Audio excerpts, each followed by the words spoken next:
Bebê. E pessoal, estamos aí. Vamos salvar o título da live. Esperando as meninas, a Pérola e a Nayara.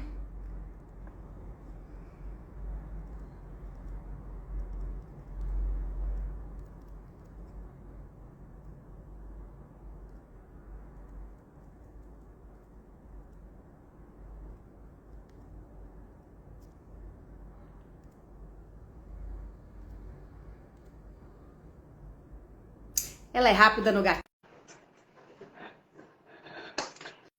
Pati, quanta gente linda. Olá, Diva maravilhosa. tudo bem, amiga? Boa Tudo noite, todo bem? mundo. A Nayara entrou. Ah, Nayara, oi, oi, Nay. Chama nós aí. Gente, é um orgulho tão grande fazer live com essa mulher, porque antes eu era só fã dela. Ai, gente. Aí depois, quando eu conheci, eu descobri que ela é mesmo maravilhosa, assim como parece.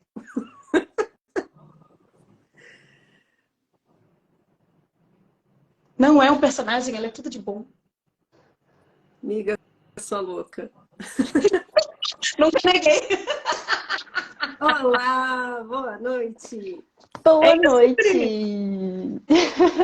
A gente vai cantar onde, Bia? E olha que a gente nem combinou. Mas você tá de rosa também, a gente não combinou. É porque a gente é da mesma cartela, né, Nani? É maravilhoso isso, né? Ah, é muito maravilhoso. Ai, vocês não mandaram pra mim que era pra ser de rosa, todo mundo igual o filme da Pois Barbie. é, não rolou, pera. Pois é, menina. Esqueci de descombinar direito. Ai, gente, muito bom, muito bom. Um prazer enorme estar aqui com essas duas. Nossa, não sei nem o que dizer, assim, só agradecer. Vou deixar elas se apresentarem primeiro, né? Nós estamos aqui hoje só falar o tema para falar como os erros na introdução alimentar podem impactar na seletividade alimentar, né? Se isso tem alguma correlação, descobriremos. E eu trouxe aqui hoje para falar disso com a gente a Nai, que é a Nutri da minha equipe, maravilhosa, no coração, e a Perla. Pérola do Pardo, pediatra. Quem vai se apresentar primeiro? A Pérola, que ela é visita, né, Nai? Por Ah, favor.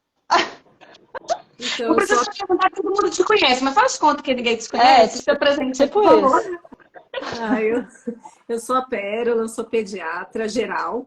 Eu sou também consultora internacional de aleitamento materno, trabalho aí bastante com essa parte de puericultura, de prevenção, de desmedicalização da infância, né? E esse é um dos temas que realmente eu sou apaixonada, assim, eu acho uma das consultas mais importantes do primeiro ano de vida, né? Conversar com essas famílias sobre introdução alimentar, né? E obviamente não dá para a gente existir sem uma boa Nutri. Então, assim, agora Nutri maravilhosa.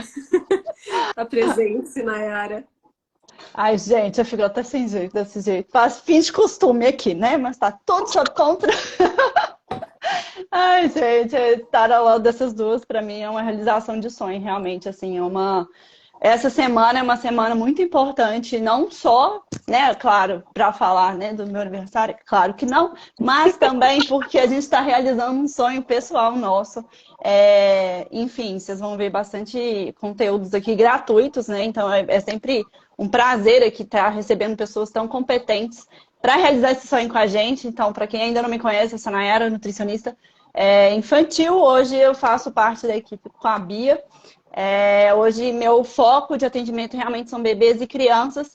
E minha missão é levar a sementinha da alimentação saudável para dentro das famílias, porque realmente o nosso objetivo é descomplicar a alimentação das crianças e tornar a maternidade dessas mães ainda mais leve, porque a gente sabe como é luta atrás de batalha hoje em dia para a gente alimentar uma criança, e em pleno 2023 a gente sabe como que os desafios continuam e cada vez vem mais pressão e culpa. Então a gente está aqui para justamente a gente dar uma baixada nessa poeira e trazer informação baseada em evidência, porque aqui a gente é dessas, da ciência.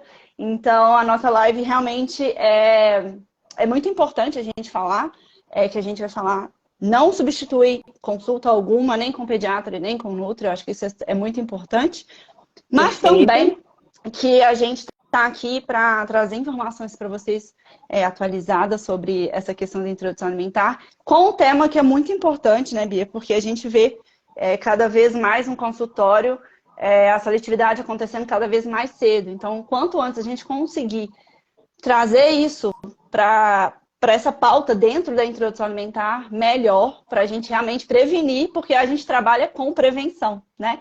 Então, aqui tem essas duas maravilhosas pediatras justamente para prevenção e não necessariamente só para o tratamento. Então, E foi por isso que a gente pensou na pérola, né, Nai? Porque eu acho que o foco da questão da pérola, né? O DORAD e tudo mais, né? Assim, como prevenir as doenças do adulto, começando lá no período gestacional, passando aí por essa primeira infância, que a epigenética tá no talo. Então, assim, Pérola, no seu perfil a gente vê que tudo tem embasamento científico, todo post que você coloca tem o doido artigo, eu acho isso sensacional. E isso reforça o quanto é importante a gente buscar profissional atualizado, né? Para orientar essas mães, assim. Você tem visto muita informação desatualizada? O que chega de muito bizarro para você? Muita informação desatualizada, e eu falo isso no meu perfil o tempo inteiro, né? A gente tem mania de ficar cortando as coisas, né? Como se a criança começasse ali na hora do nascimento, como se a alimentação começasse ali aos 6 meses, mais sinal de prontidão, né? Como se não tivesse acontecido nada, né? Então, eu costumo falar, né, que a nossa saúde, essa construção, ela é um contínuo, né? Então, a minha saúde antes de engravidar vai ter impacto nessa introdução alimentar, a minha gestação, né, os estímulos que esse bebê recebeu, né, a mulher gestando não está só crescendo células ali, né, não está crescendo um bebezinho em tamanho, né, o corpo da mulher tem uma função ali primordial de ensinar, né, de treinar o metabolismo, de organizar esse sistema imunológico, e a gente já sabe que existem vários fatores que vão influenciar ali paladar, ganho de peso, sinais de saciedade, né? A criança que não tem tanta fome, a criança que tem muita fome, né? Tudo isso é muito concentrado ali em alterações epigenéticas do período gestacional. Isso vai continuar ali com a nossa programação lactócrina, né? Que é o aleitamento materno, que também ensina uma série de coisas, né? Tanto para esse sistema imunológico, quanto para essa formação de paladar. Então, é um contínuo, né? A introdução alimentar não começa exatamente aos 6 meses.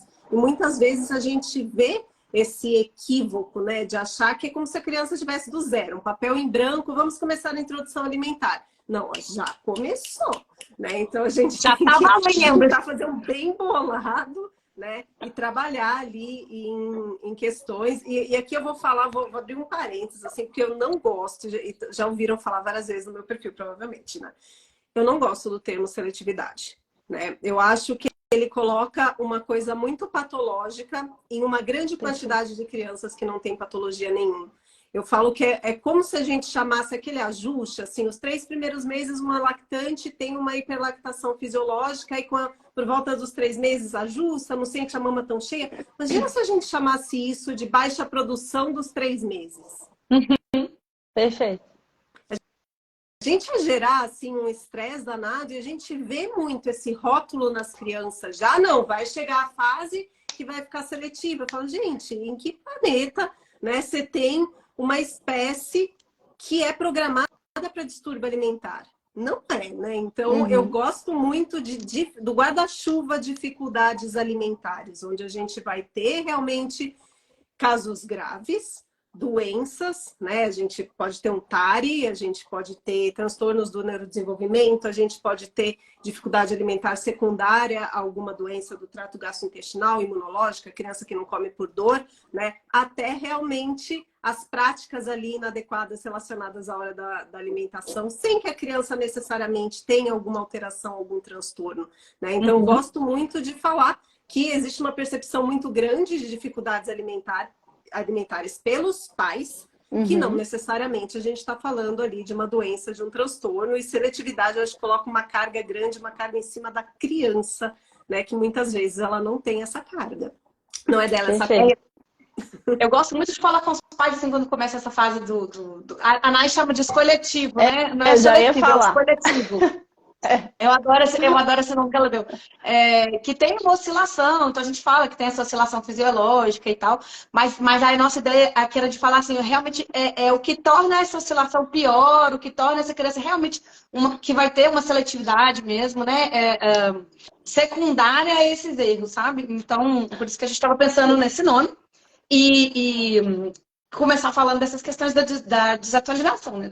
De muitas É. orientações que a gente vê. Ô, Bia, eu ia até comentar isso, porque eu acho que isso que a Pérola trouxe é tão importante, porque no mundo da nutrição, cada dia mais a gente acha rótulos, né? E eu sou justamente indo para o lado contrário, de não, gente, para de botar rótulo nas coisas, vamos entender o que está acontecendo.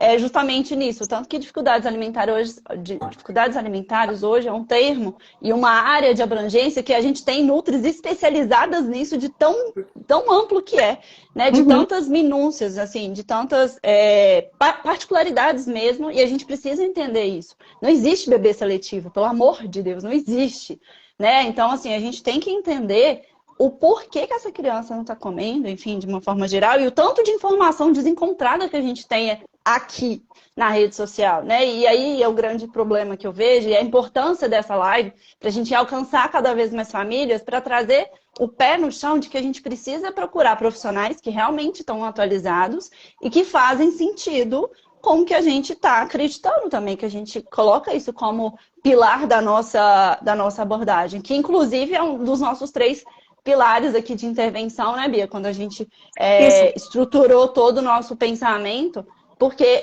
né, querendo ou não, a A gente primeira sabe... coisa é como selecionar a informação correta no meio desse mundo, desse mar de Exato. informações que os pais hoje têm, né? E que bom que a informação é horizontalizada, mas acho que é importante ter cuidado Saber escolher. com essas fontes. Exatamente. Saber selecionar. E por isso que é importante a gente ter profissionais que têm essa perspicácia de selecionar isso por você e te orientar para o melhor caminho do seu caso, né? Porque nem toda orientação, nem tudo que é recomendado vai se adequar para a realidade daquela família. Então, isso é um dos 3 pilares que a gente coloca, justamente porque quando a gente pensa na introdução alimentar, a gente sempre estrutura isso em 3 passos, né? Assim, eu e a Bia, a gente estruturou isso no nosso pensamento e funciona muito na nossa prática. A gente selecionar a nossa informação, ensinar a criança a comer e fazer isso tornar prático para a vida da mãe. Fazer isso Né? caber na rotina, né? Exatamente. E aí, Pérola, você trouxe essa questão né, das dificuldades alimentares como um todo, dando uma aprofundada até mesmo nos seus estudos, enfim, o que você tem visto assim, de mais atual realmente, em relação à introdução alimentar e as dificuldades alimentares, né, e realmente a seletividade alimentar como um transtorno alimentar, o que você tem visto assim, de evidência, de que você tem visto aí na sua prática também pra gente? A gente tem alguns guidelines que guiam a gente mesmo numa investigação frente a uma queixa aí de dificuldade alimentar, né? E a gente vai primeiro descartar aquilo que eu falei, né? Então, a primeira coisa é você ver se não tem uma red flag, né? Então, que a gente chama um ponto realmente de preocupação. Essa criança, ela tá desnutrida, ela tá com uma desaceleração de crescimento, ela tem alguma doença ali crônica, ela tem uma disfagia, né? Ela tem alguma questão oral ali que é nítida, né? Essa criança com uma hipotonia importante, essa criança tem um gago excessivo, engasga. Então, a gente vai tirando, né, os sinais de alerta para a gravidade, né? Então, eu acho que é o primeiro ponto, né? Então, eles colocam como a gente tirar os sinais de alerta para a gravidade, nutrir essa criança, né? Então, todos os guidelines colocam também, então a gente vai fazer adequação nutricional. Isto feito, a gente vai para comportamentos dos cuidadores em relação à criança, né? E a minha introdução alimentar, né? E quem é meu paciente sabe muito bem, eu vou trabalhar muito mais os hábitos dos pais. A noção que eles têm sobre alimentação, sobre a hora de comer, né? O que é o desenvolvimento da criança, do que especificamente vai dar de um jeito X, Y método, né? Eu não gosto dessa questão do método, mas da gente educar, porque existem algumas práticas pelos cuidadores que está associada, sim, a uma dificuldade alimentar, a uma evolução para uma aversão, né? Para criar algum sentimento negativo em relação à alimentação. A gente tem mecanismo... Se alimentar é altamente complexo, né? Então, é uma função que tem uma parte que é de homeostase, né, que é dos nossos hormônios, insulina, leptina, grelina, GLP-1, né, então toda aquela cascata de hormônios que vai trabalhar em fome e saciedade, né, você já comeu o suficiente, já está tudo certo. A gente tem o controle hedônico, né, porque o comer ele também está relacionado a áreas ali emocionais, né, áreas de recompensa, né, por isso que a gente tem que ter muito cuidado, né, com a alimentação, com a qualidade do que a gente está dando, com os hiperpalatáveis. Então, e a gente tem uma série de alterações hoje cada vez mais frequentes por alterações epigenéticas do período gestacional. Então, é um mecanismo altamente complexo, né, e a gente muitas vezes vai também com o comportamento modificar essas áreas, né? Então, quando a gente tem lá práticas, né, parentais ali de alimentação, a gente vai ter, né, o não forçar a comer, né, aquela expectativa da criança comer uma quantidade X, né, o uso de distratores, né, o não respeitar a autonomia da criança, né, apesar dos estudos, né, e aí falando porque eu gosto do Undói, os estudos com método de introdução alimentar, eles são muito ruins, por isso que eles não chegam nunca a conclusão nenhuma, né? Mas a gente tem determinados aspectos que são avaliados, né? Então, o comportamento daqueles pais, né? Esses pais têm um comportamento responsivo, e eu falo que é talvez o ponto mais importante da gente trabalhar numa família antes da introdução alimentar,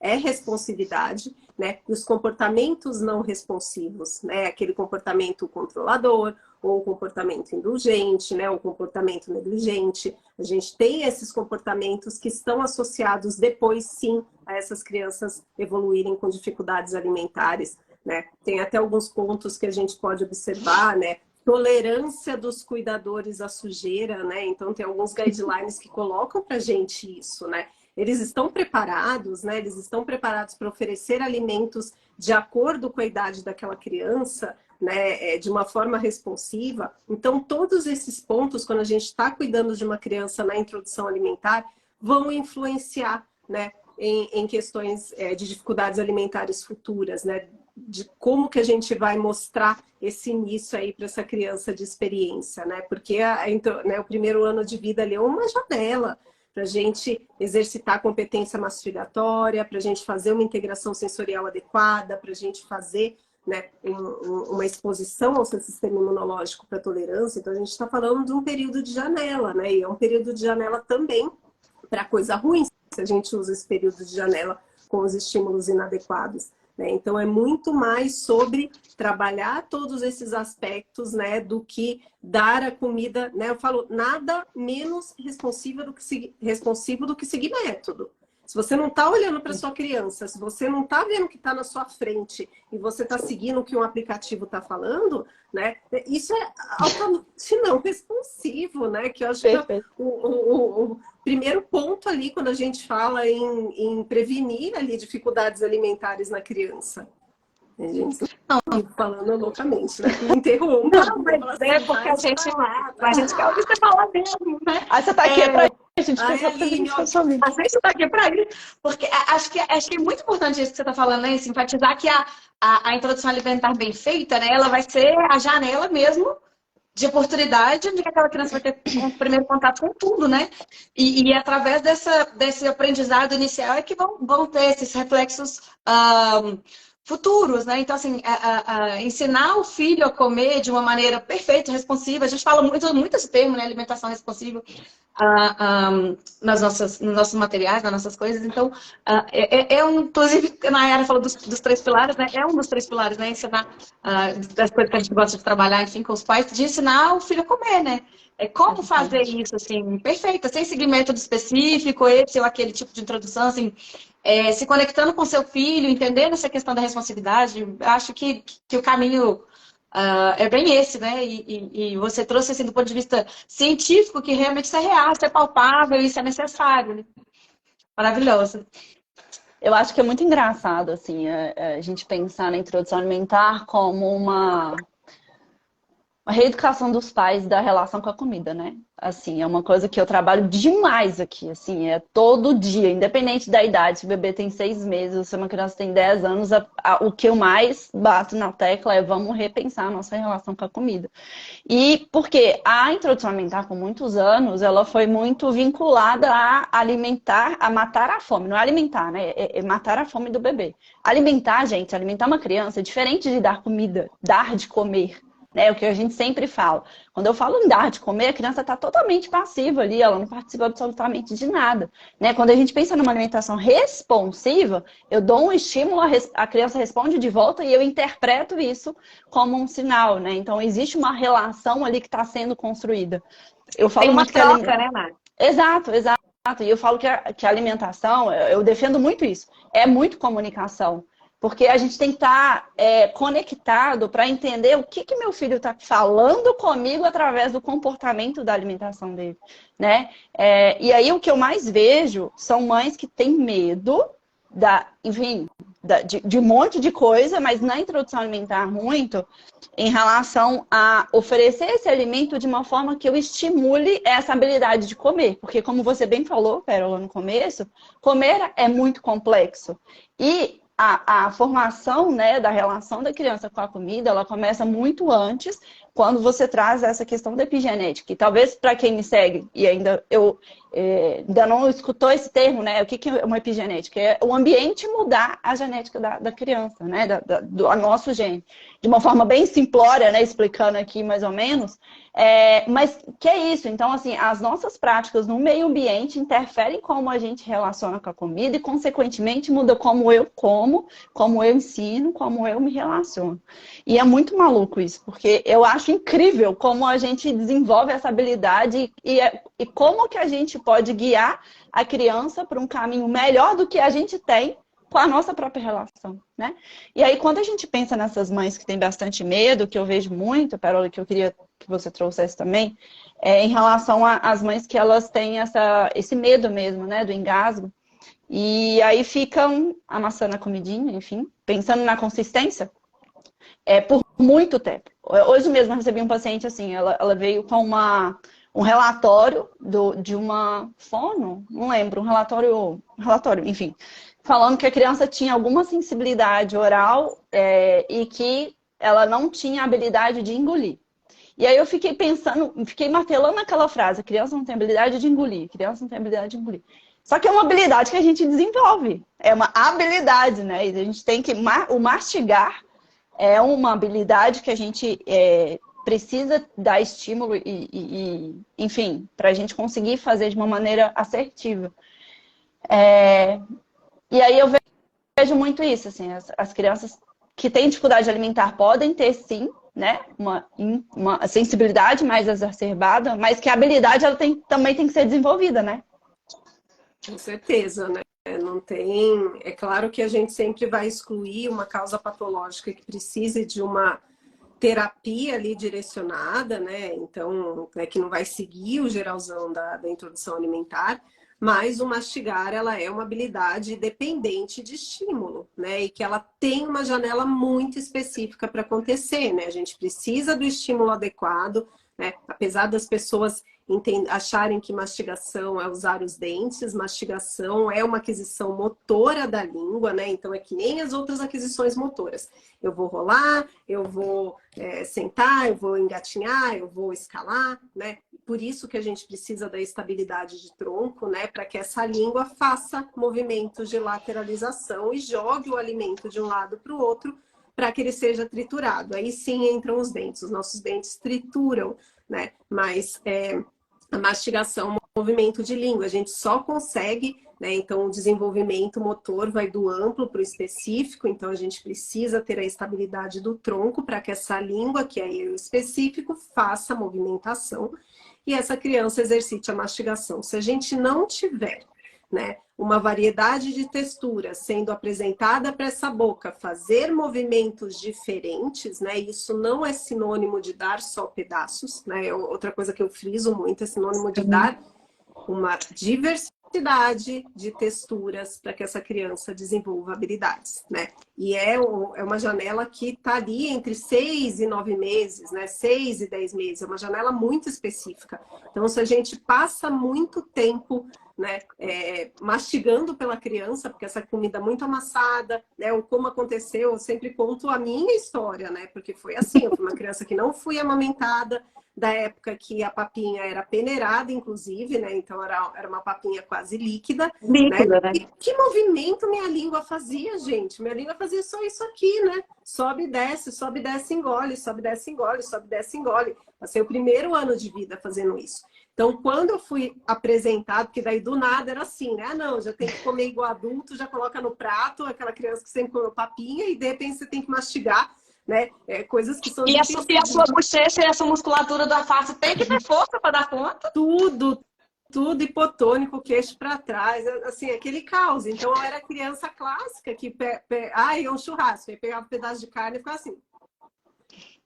Daí os adultos falavam assim, ai, tá chupando a carne, né? Não é, na verdade, você tá fazendo um movimento que é automático. Quando eu não fazia uma lateralização ali competente para ter um movimento mastigatório, tinha muita dificuldade, né, em mastigar, porque faltou o estímulo, né? E se a gente pensar que se você deixa essa língua incoordenada, né? Se você deixa de desenvolver ali sinapses, conexões, porque é sobre isso, né? Quando a gente fala janela, é um período onde você tem um crescimento cerebral, onde você tá toda essa relação, né? Mesmo a responsividade com os pais, isso está gerando, né, crescimento de neurônios, sinapses, a gente está gerando desenvolvimento na criança, né? Então tudo isso, né, neste período de janela vai favorecer uma mastigação competente. E quem mastiga bem engasga menos, né? Não é o contrário, né? A gente queria te fazer essa pergunta, porque é uma dúvida muito frequente dos pais, assim. Então eu vou amassar muito para aquela criança não engasgar. Então a criança engasga só com sólido? Não. Todo mundo aqui já engasgou. Tomando água, dando risada, conversando, e a gente engasga, né? Inclusive, nos pequenininhos é até mais comum engasgar com líquido do que engasgar com sólido. A gente vê crianças maiores, né? Porque é quando a gente para de se preocupar, eu falo que é preocupação seletiva, né? Porque quando a gente fala de risco de engasgo, até para as crianças maiores, e fala de pipoca, Bia sabe muito bem, fala de pipoca, fala de amendoim, fica todo mundo, ah não, relativizando, ah não, mas tá todo mundo comendo e não vai comer? Aí passou o medo do engasgo, assim, o medo do engasgo conveniente, né? Então, a gente conveniente só.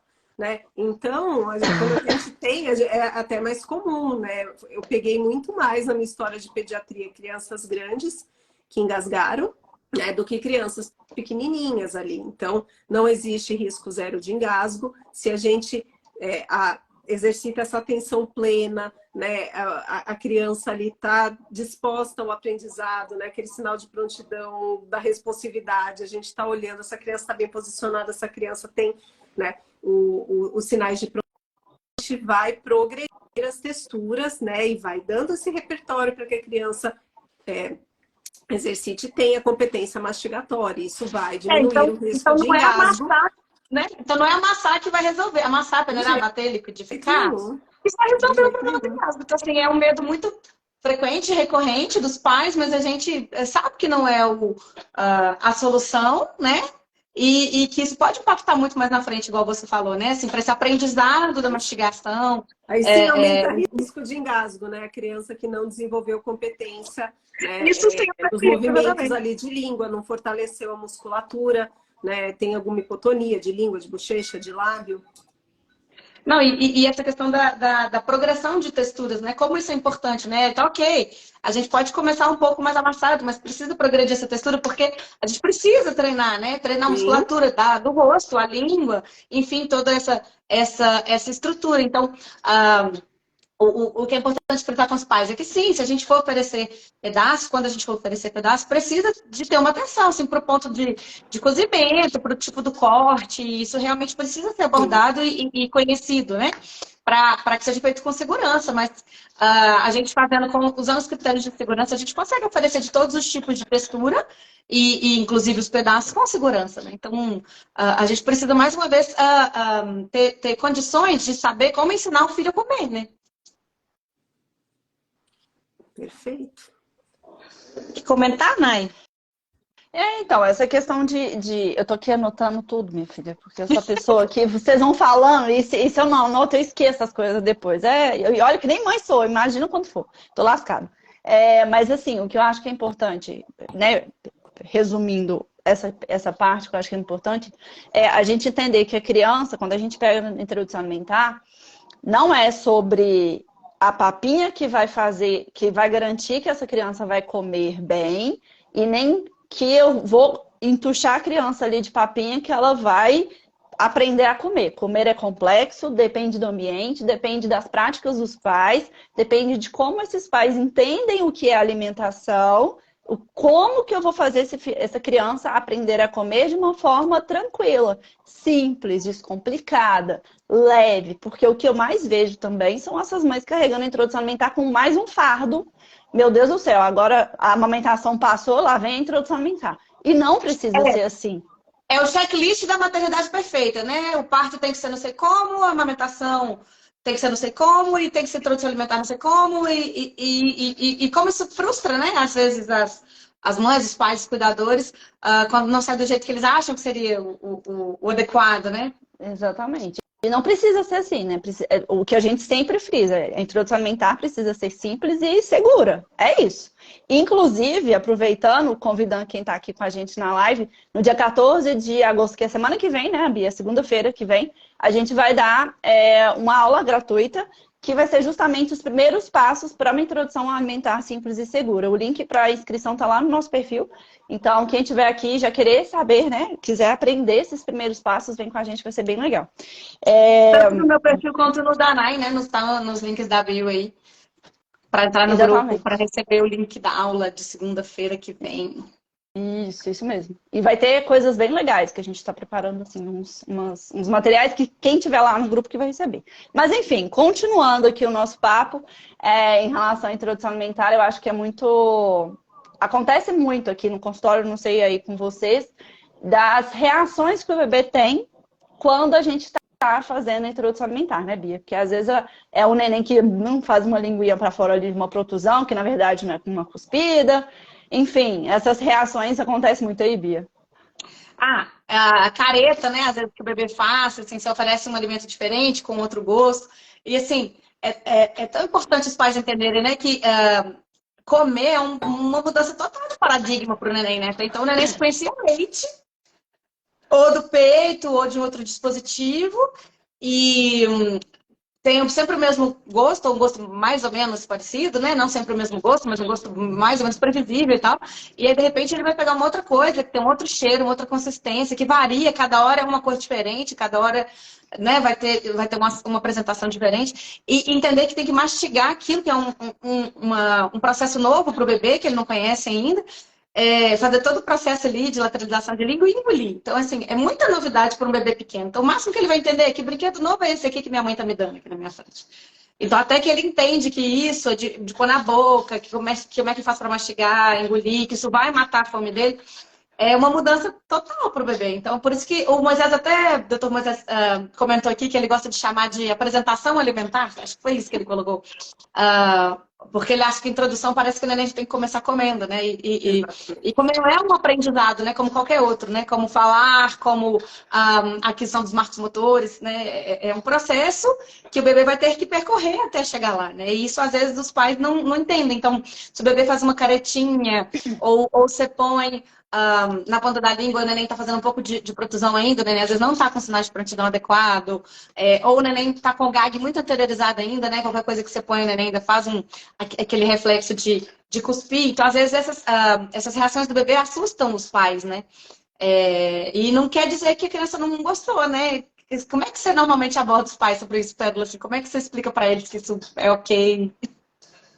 Eu tento fazer um resuminho, porque vocês me conhecem, eu começo a entrar num processo altamente complexo, que é isso mesmo, né? Então, o neurodesenvolvimento, ele não está desconectado da introdução alimentar. Então, quando a gente vê que áreas do cérebro estão desenvolvendo nesse momento, o que a gente está fazendo, o que está crescendo, né? Uma área importante é o hipocampo. Né? E essa criança, a gente fala, todo mundo aí já ouviu falar da angústia de separação, né? Então, até por volta dos 9 meses, o bebê ainda não tem a consciência de que ele é uma pessoa. Então, não, ele não sabe que ele está comendo. É uma exploração simples, né? Essa interpretação é do adulto. Gostou, não gostou, fez... Isso é uma interpretação do adulto. A gente começa a ter, cognitivamente, reconhecimento da alimentação depois da angústia de separação. A hora que a gente se entendeu como pessoa, como a criança está entendendo separada do ambiente, ela vai começar a entender que aquilo ali é comida, que aquilo ali mata a fome. Por volta dos 10 meses é quando a gente vê um aumento da ingesta natural e diminuição da ingesta do leite, né? Porque a criança começa a entender que aquilo é comida, só que antes disso a gente está como se fosse montando um arquivo.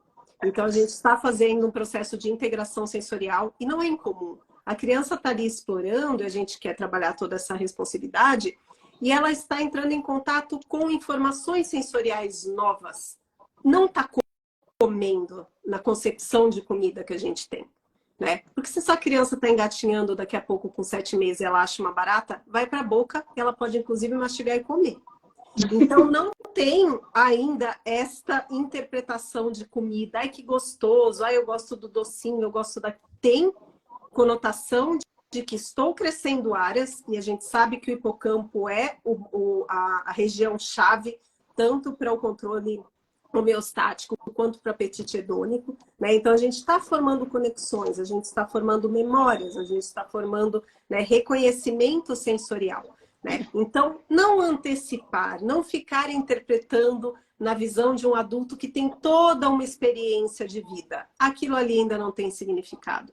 Porque se eu coloco a minha caneta de porquinho no meio ali do que eu coloquei de comida, pode ser que ele pegue e comece a achar gostoso né, esse porquinho que é de plástico e vai ficar ali mastigando e nem vai notar que aquilo ali é diferente da comida que eu coloquei, né? Então, não ter essa expectativa e sempre entender, né? A introdução alimentar é para ser super leve, porque é o momento onde não tem obrigação das quantidades, porque apesar da gente falar de momentos de janela, né? Esse momento de uma apresentação alimentar, é um momento de janela para competência mastigatória, é um momento de janela para tolerância imunológica, é um momento de janela para um monte de coisa.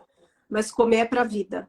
É um exercício que é diário. E se a gente não entende que não acabou ali com 1 ano, não acabou com 2 anos, nem começou, na verdade, eu falo assim, aproveita agora. Porque é a fase 0 do videogame, aquela que você consegue ir bem, você está só treinando, essa é para ser divertida.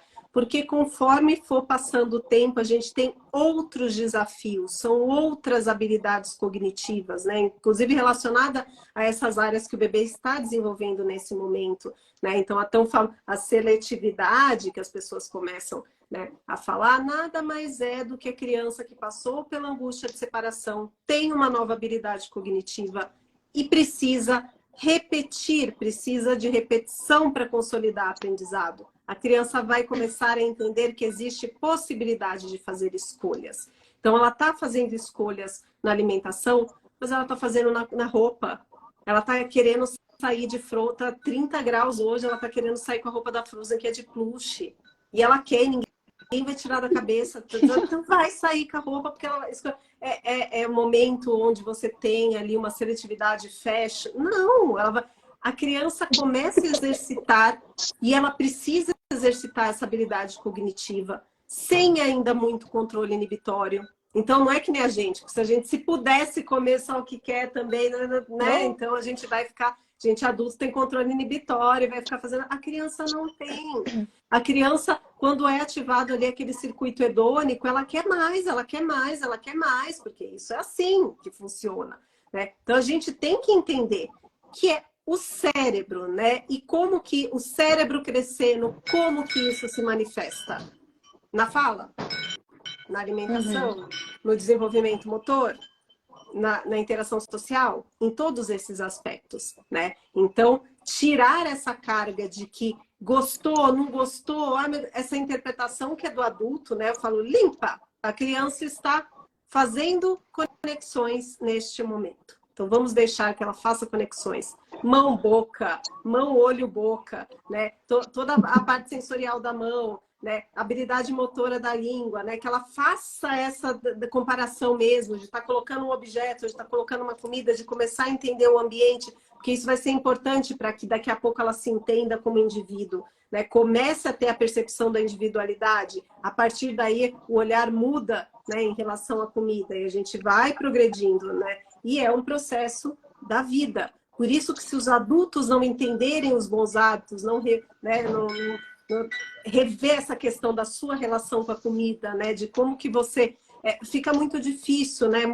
Aí a gente pode... Não é porque passou da introdução alimentar que a gente não pode ter um problema lá na frente, né? E a gente vê que muitos dos problemas começam até depois. Porque o bebê pequeno, que ainda não tem noção, ele é relativamente fácil de lidar, né? Por mais que as pessoas fiquem angustiadas com a parte da introdução alimentar, ainda é a fase 0 do videogame, ainda tá fácil. Essa criança não tá, né, não começou a socializar, não tá exposta ao marketing, não tá agora apaixonada pela coleguinha, né, que é a mais tranqueirenta do recreio, aquela que vai trazer, sabe, a bolacha recheada, o suco de caça, que causa ser a melhor amiga, aí vai querer imitar porque você quer ser aceita pelo...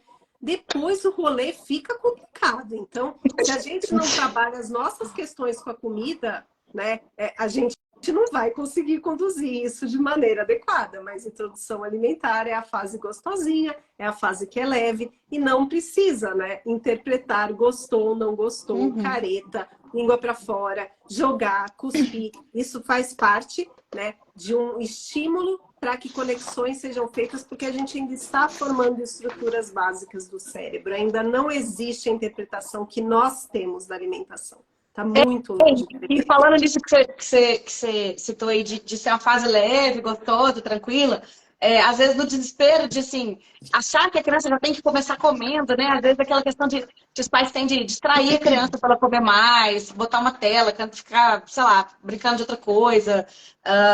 Às vezes obrigar a criança a comer, né? E aí vai deixar de ser uma fase prazerosa, uma hora prazerosa. Eu falo isso muito com os pais. Eu falo assim, olha, imagina, é aquela hora que a criança já sabe, nossa, esse aqui é a hora que minha mãe briga comigo. Não quero essa hora. Então a criança já vai pro cadeirão chorando.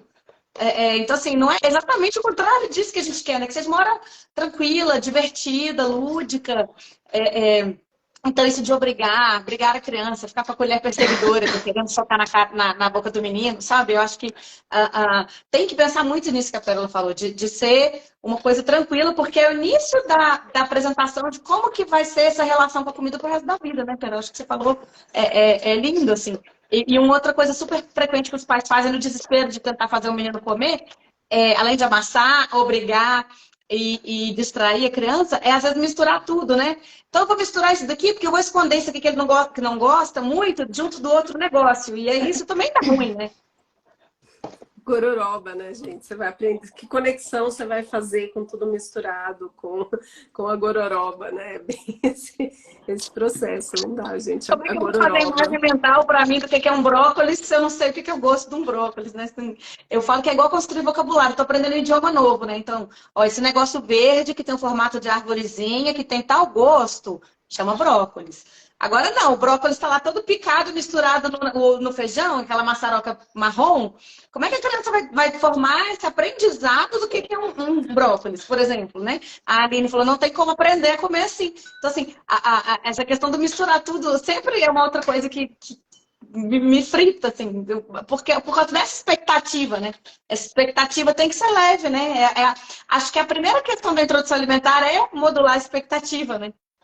Sem esconder e sem preconceito, né? Tem um estudo muito legal, né? Que ele coloca, se a gente introduz precoce, né? Esses sabores que a gente considera não infantis, né? Que é o azedo, né? Colocar a criança para chupar um limão e o amargo, né? Isso amplia, porque na hora que essas conexões estão sendo feitas, a gente tem depois uma chance muito maior, né? De uma aceitação, né? De um paladar ali muito mais amplo, né, pessoas que comem mais quantidade porque você deu oportunidade dessas conexões diferentes sendo feitas, né? E não só, vou dar o docinho, o que não é tão ácido, né? Porque as pessoas têm medo do ácido, têm medo do, não, isso aqui é azedo, não vai gostar, não, isso aqui é amargo, Deus me livre, credo, porque eu não como, né? Então você tem isso muito do adulto não comendo, o adulto Mas não como que eu vou dar amargo, maracujá sem com açúcar? Eu escuto tanto isso.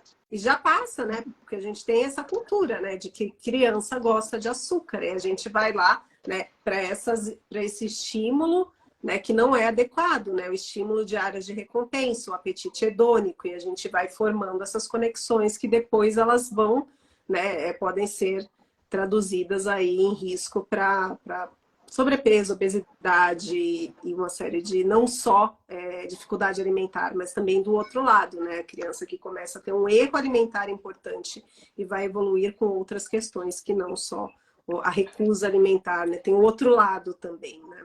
Perfeito. A alimentação inadequada, né? O hiperpalatável, o sistema de recompensa, alterações aí nesses receptores, né? De grelina, de leptina, alterações do sistema endocannabinoide. Então, são alterações complexas ali que a gente tem, às vezes, nesse estímulo inadequado em momentos de plasticidade, momentos onde você está crescendo áreas cerebrais, onde você está fazendo conexões. Perfeito. Enquanto vocês estavam falando, e eu estava aqui, né? Eu estava vendo aqui esse livro aqui, não sei se vocês conhecem, O Comendo Feliz, é da Karine Durães, é uma nutri, assim, que eu sou apaixonada, assim, com a forma com que ela segue, eu acredito muito nisso. Que você estava falando, né, Pérola, assim, como que comer é complexo, e quando eu penso em comer, não só a habilidade, mas internamente também, né, a gente, a única atividade, a única habilidade que a gente tem, a atividade diária que a gente engloba os 8 sentidos que a gente tem, todos os 8, eles são requisitados na hora do comer. Então, eu preciso estar com o meu corpo pronto para receber um estímulo, eu preciso estar bem equilibrada, eu preciso ter uma conexão visual, auditiva, tato, o olfato, tudo tem que estar bem conectado para eu conseguir comer, de fato. Né? Então, assim, é uma atividade que realmente a gente precisa ter uma criança completamente integrada. E aí, quando eu penso em uma criança que tem dificuldade alimentar, como que isso é desafiador? Porque a gente precisa primeiro integrar essa criança para depois ela conseguir comer. Não adianta eu querer que uma criança que está completamente desregulada, e aí quando eu falo desregulada não só dos sentidos, mas também internos, né? Uma criança irritada, uma criança com sono, uma criança com muita fome, ela não vai conseguir comer. Então, assim, como que é importante, e aí nessas horas a gente ter essa sensibilidade de, novamente, ser responsivo com ela e entender quais são os sinais que essa criança está me dando para eu conseguir agir de uma maneira positiva com ela e não ficar ali, né, igual a Bia falou, com a colher perseguidora. E um outro ponto que vocês trouxeram que eu acho que é importante, que você estava falando aí a última parte que você falou, eu já esqueci, aí tá vendo? Eu devia ter falado, não, eu já esqueci. Que foi? Vieram duas coisas na minha cabeça. Né? Da neuroplasticidade. Isso! Uhum. Da plasticidade, isso. Da gente fazer esses estímulos, né? De uma maneira correta para que a criança vá se desenvolvendo. Aí você estava falando do doce. Isso, era isso que eu queria falar. Que a criança menor de 2 anos, ela não tem essa relação que a gente tem de recompensa, né? De emocional, que é o que você estava falando da formação do hipocampo, eu acho que ela está. Exato. Uhum. Exato. Tipo, vou dar o docinho porque é mais gostoso. A criança não tem essa relação, né? O paladar ainda não está formado e a gente vai construir esse paladar ao longo da introdução alimentar e da vida dela. E muitas das vezes a gente introduz o doce para a vida da criança ali, mais como um exemplo nosso, e aí, de novo, as práticas familiares, né, as práticas parentais, do que propriamente da criança de, ai meu Deus, eu quero comer isso porque tá gostoso, porque A criança nunca nem viu chocolate, a criança nunca nem viu, né, uma coisa que é mais doce do que a outra. Então, assim, a gente fala que o comer por indulgência, né, que a gente fala que é a questão do emocional, ela é depois de 2 anos. Pensando na formação mesmo cerebral dessa criança. Então, ela não tem ainda habilidade neurológica de entender que uma coisa é mais gostosa que a outra. Porque ela simplesmente come ali para saciar uma necessidade fisiológica. Então, isso é muito importante a gente entender. E a gente não atropelar os processos, né? Não atropelar umas apresentações que não são necessárias antes da hora. Né? Se a criança, ela não gosta de... Não gosta, né? O não gosta é tão relativo. A gente ofereceu 3 vezes, aí a mãe fala, não gostou do maracujá. Alguém colocou aqui atrás nos comentários, meu filho não gosta de mamão. De mamão. O não gostar é tão relativo. Quantas vezes foram ofertadas? Como foi ofertado? Em que momento isso foi ofertado? Né? Exato. Às vezes essa criança naquele dia não estava afim, às vezes aquele mamão naquele dia não estava tão saboroso, o corte não foi tão legal, às vezes estava muito amassado, às vezes, entende? Então, assim, são tantos pontos, e às vezes uma, duas, três, cinco vezes não são necessários, não dá pra gente falar que a criança gosta ou não gosta nessa fase, né? Então, assim, esse raciocínio é muito importante. E aí, mais uma vez, como é importante a gente estar aqui falando disso, porque a gente não está falando de quanto que tem que comer, como que eu vou oferecer certo e errado, em que hora que vai ser... É uma expansão de olhar, né? É tão importante que a gente precisa sempre estar reforçando aqui que isso, assim que a gente ensina uma criança a comer. Claro, não vou ser negligente de ter as orientações nutricionais, de composição, né? Dos grupos que a gente precisa apresentar. Tanto que que chama alimentação complementar, né? A gente vai complementar. O leite é o principal alimento. Né? Mas isso a gente vai preocupar quando? Lá na frente, não é agora. Né? Então a gente vai realmente fazer essa apresentação. Eu adorei a apresentação alimentar como esse termo. Vou adotar para mim também. Eu também amei, Moisés. Obrigada. Moisés sempre acrescenta. Assim, não tem uma vez que ele falou, é isso. É isso. E ainda vai botar na rodapé, assim. Porque é isso, né? A gente apresentar o alimento para a criança para ela aprender a comer e entender que aquilo ali que aquilo ali é o brócolis, né? Que você estava falando, Bia. Repertório de fala, é uma coisa que eu sempre falo aqui no consultório. Se eu fico falando só do verdinho, da arvorezinha, a criança não vai entender nunca que aquilo é brócolis. Se eu não falar para ela que aquilo é brócolis, ela não vai fazer uma conexão de que o que ela está comendo é brócolis. Então a gente precisa realmente dar nome para as coisas, isso em qualquer idade, independente se é bebezinho ou se é uma criança maior, e evitar ficar falando, o verdinho, o amarelinho, o branquinho. A gente fica referenciando o alimento assim, não, a gente dá nome para as coisas, né? Então, só fazendo esse parênteses que eu acho que é muito importante, para a gente sempre olhar para essa alimentação dessas crianças com outra perspectiva. E eu acho muito legal isso, Carola, quando você traz, da gente colocar a perspectiva da criança, né? Não do adulto. Então, se coloca no lugar da criança. Você já comeu mamão quantas vezes na vida? 3, 4, 5? Vai mais uma, vai mais uma, vai mais uma. Porque cada vez que você tem essa nova experiência, é uma nova construção de conexões neurais ali que você está tendo. E aí sim a gente vai ter uma memória do que é o mamão, né? E aí, enfim, todas as nossas práticas como pais interferem também nessa relação com aquele alimento específico. Então, estava aqui digerindo tanta informação importante sobre essa questão. Não, eu tô adorando, assim. E eu gostei do negócio que você falou na era dos todos os sentidos, usar todos os sentidos para comer. Porque linkando com outra coisa que a Pérola falou, essa fase é a fase que a gente chama de integração sensorial. Perfeito. Então por que a gente tem que realmente permitir o uso desse sentido? Porque a gente está fazendo a integração sensorial. E aí, Pérola, você falou uma outra coisa no começo que eu achei muito legal, que casa demais com o que a gente pensa e é na era, e o que a gente gosta de passar para os pais, da questão do método, né? O método X, o método Y, e aí é melhor esse daqui, que aí tem mais contato sensorial com a comida, mas aí não é legal, porque aí tem só o pedaço, né? Mas, então, assim, fala mais desse negócio do método, que não é legal. Por que você não concorda com o método, nesse nome? Eu acho definir o método, é isso que eu queria. Porque o método tira, né, essa questão da responsividade, porque você não está olhando para a criança, você está seguindo ali uma cartilha que alguém falou.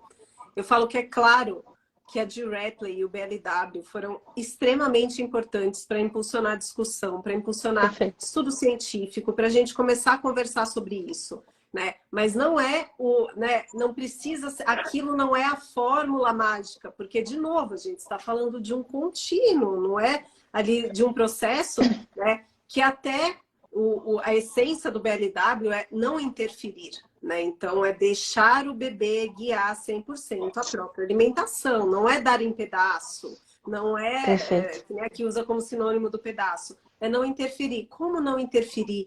Se uma das coisas mais importantes para o neurodesenvolvimento nos primeiros 1000 dias é a interação com o cuidador. É exemplo. É você incluir essa criança.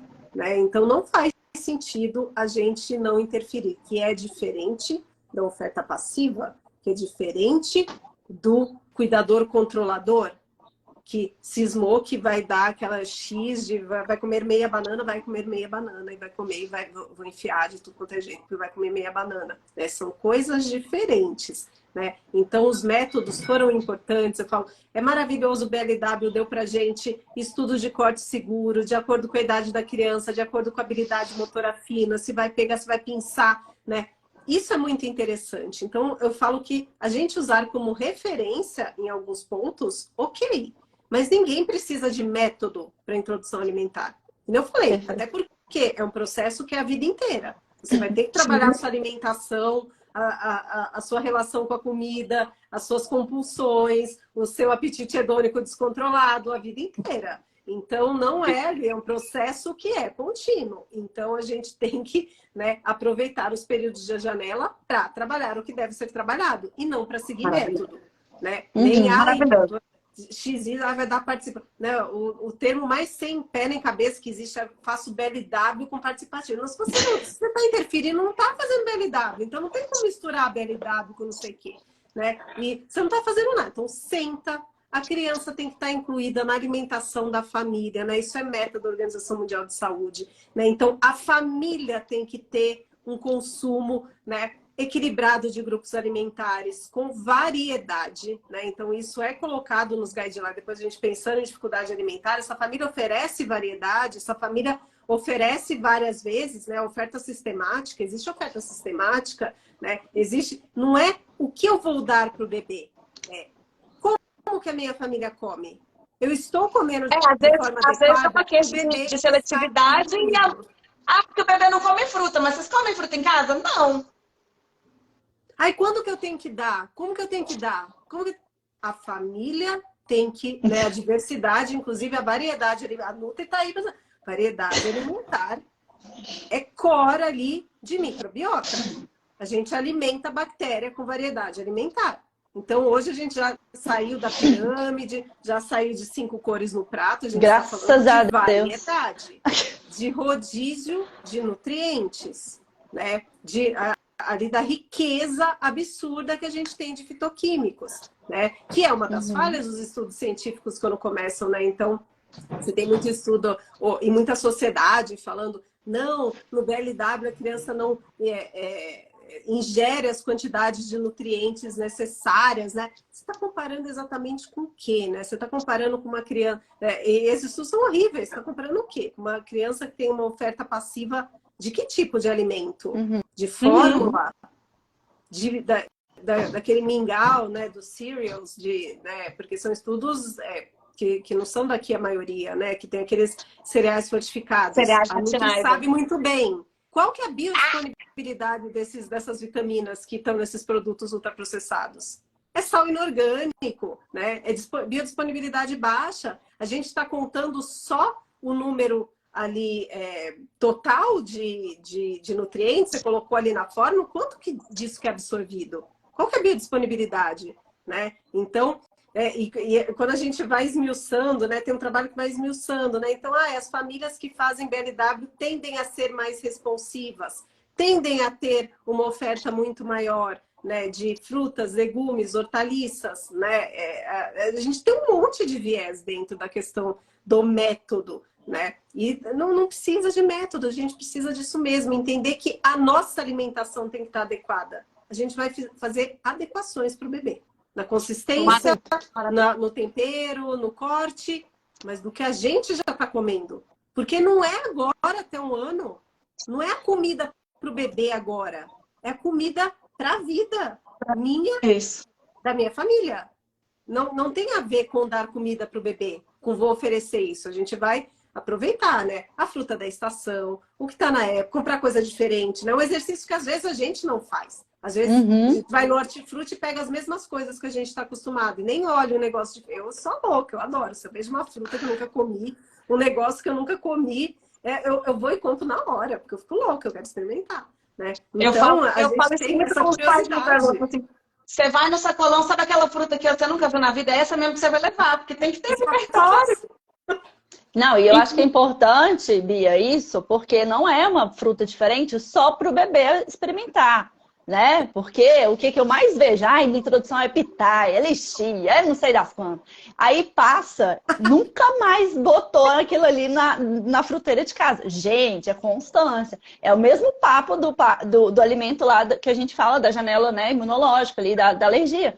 A criança, ela precisa de ter repertório todos os dias ali, de constância. Tudo bem, não vai ter o ano inteiro. Mas sempre que possível, volta com esse alimento, né? Porque é isso, a criança, para ela criar um repertório, uma flexibilidade alimentar que a gente fala, para ela ficar mais tranquila, para ela experimentar, estar aberta para provar novos alimentos, ela tem que ter novas experiências. Se eu fico só fazendo a mesma coisa todos os dias, como que eu vou desenvolver essa habilidade, né? Então, assim, e aí é desenvolver a habilidade da criança junto com a família, né? A gente vai fazer isso junto. Eu brinco aqui, Perola, que a Bia já sabe que eu sou meio maluca dessas coisas. Eu boto a família inteira para fazer introdução alimentar junto comigo. Então, a gente vai fazer com o alimento, então vai trazer um para cada um, que a gente vai fazer isso aqui no consultório junto para todo mundo. Porque para a criança comer, ela precisa ter esse reflexo, né? Ter esse neurônio espelho ali junto para poder fazer também, para ela ter interesse. Então, assim, essa questão familiar é muito importante. E aí, por isso que é tão importante a gente pensar na introdução alimentar como uma fase que a criança está construindo uma habilidade para a vida inteira, mas que a gente vai mudar a estrutura familiar como um todo. Quantas doenças a gente consegue prevenir se a gente faz uma introdução alimentar bem feita?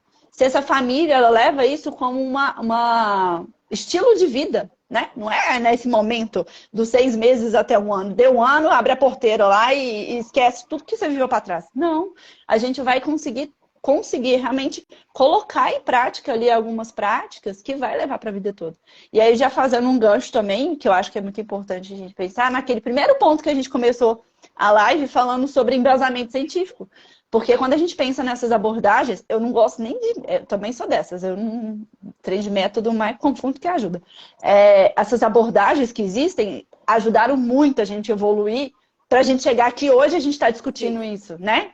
Isso, assim, indiscutível. Mas a gente ficar pescando as informações, aí eu pego isso aqui do aplicativo, eu pego isso aqui do perfil de não sei quem, isso aqui, a gente mais confunde do que ajuda. Então, gente, as informações a gente tem que entender. E o que eu acho que é mais difícil, desafiador mesmo para as mães, não sei o que vocês pensam, mas ver esse mundo de informações e interpretar como a gente interpreta. Porque para a gente, profissional de saúde, isso já é uma coisa diária nossa da gente conseguir ter esse filtro, né? Ter esse olhar. Não, isso aqui, esse estudo tem esse método, mas não é tão legal porque comparou isso com aquilo. Só que por uma mãe leiga que nem tempo para ela tem, vai muito menos estudar o método daquele estudo, a indústria maravilhosa, só que não, vai pegar aquela informação, vai jogar no produto e falar, toma, essa aqui é a solução do seu problema. Então, é importante a gente se apoiar em profissionais que têm esse olhar, né? Que vai te ensinar mesmo o beabá ali para descomplicar e você conseguir colocar isso em prática na sua vida, né? Para a gente realmente fazer a coisa certa, mas de uma maneira que seja tranquila e que seja embasada em ciência, logicamente. Então, eu acho que essa é a nossa proposta, né, Nay? Fazer uma introdução alimentar simples e segura, assim. E é para isso que a gente veio aqui hoje convidar vocês. Exatamente. Fala mais esse convite aí, Bia, que eu tô com a garganta seca. Pessoal, tá acabando nosso tempo aqui, a gente vai precisar encerrar já. Então, retomando o convite que a Nay fez já mais no início, no dia 14, segunda-feira que vem, às 8 horas, né, que a gente marcou, às 8 horas, Oi. a gente vai fazer um aulão gratuito, um evento gratuito, explicando esses primeiros passos para uma introdução alimentar simples e segura. E as inscrições têm que ser feitas, não vai ser uma aula aberta, então precisa de um link, então vocês têm que se inscrever no link que está no nosso perfil, no meu perfil ou no perfil da Nay, tem um link para o grupo de WhatsApp, onde a gente vai liberar o link da aula, tá? Então vem com a gente para vocês poderem entender esses primeiros passos aí, porque como vocês viram aí, o buraco é bem mais embaixo, a introdução alimentar é só o início dessa relação com a comida e ela vai durar muito mais do que só esse primeiro mês aí que a gente vai começar a apresentar os alimentos, como nos ensinou o Dr. Moisés aqui hoje. Maravilhoso. E assim, Pérola, você é incrível nessa explicação tão fácil, né? Transmitir esse conhecimento, eu acho que é tão importante aqui na rede social, como que é importante trazer embasamento científico para cá e a gente trazer isso de uma forma acessível. Então, assim, aproveitar aqui a live também para trazer esse feedback para você, né? Te parabenizar pelo seu conteúdo também, porque é muito, muito, muito importante, muito legal como você traz isso para a gente. E isso faz com que o nosso trabalho fique mais fácil, né? Porque quando os pacientes vêm daí para cá, é outra cabeça, então facilita demais o nosso trabalho, porque já vem sendo trabalhado isso, né? De sempre. E, enfim, queria te agradecer por aceitar nosso convite novamente, estar aqui com a gente. Deixar aberto para você, caso você queira colocar mais alguma coisa. E agradecer também por todo mundo que está aqui essas horas, colocando o menino para dormir, escutando a gente, que eu acho que é muito importante estar Feedback vai aqui. ser gravado, né, pessoal? Se você não conseguiu ver tudo, se você viu um pedaço e depois perdeu, se acha que Isso. pode se agregar para alguém, né? Esse conteúdo, podem enviar, vai ficar salvo na minha página e na da Pérola. Isso. E por último, não menos importante, quem não segue a Bia, segue a Bia, quem não segue a Pérola, segue a Pérola, quem não me segue, não me segue, para a gente sempre se fortalecer aqui como rede também de apoio para vocês. E me deixar à disposição também para quem tiver qualquer dúvida, qualquer, enfim, discussão, qualquer discussão de caso. Pérola tá de vontade aqui para a gente discutir. O que você precisar, conta comigo também para a gente ir cada vez mais longe e alcançar mais famílias, tá bom? Muito obrigada. Obrigada, meninas. Obrigada aí pelo convite. Foi uma delícia aí de papo. Querida, boa noite, muito obrigada. Pessoal, obrigada quem esteve aqui até agora. Um beijo enorme. Até segunda, hein? Nos vemos dia 14. Beijinhos. Pessoal, e só reforçando o convite, amanhã tem uma live que eu e a Nara estamos fazendo pela Liga do TT sobre Perfeito. a relação da introdução alimentar com a amamentação, né? Iniciando a introdução alimentar ou a apresentação alimentar, como que fica a amamentação? Porque nós, afinal de contas, estamos no agosto dourado e amanhã a gente vai falar sobre isso também. Então, essa semana toda vão ter várias lives, fiquem de olho aqui no nosso perfil para ver os horários e as datas. E segunda-feira que vem é o nosso evento gratuito aí de primeiros passos. É Boa isso. noite. Beijo, gente. Bye bye.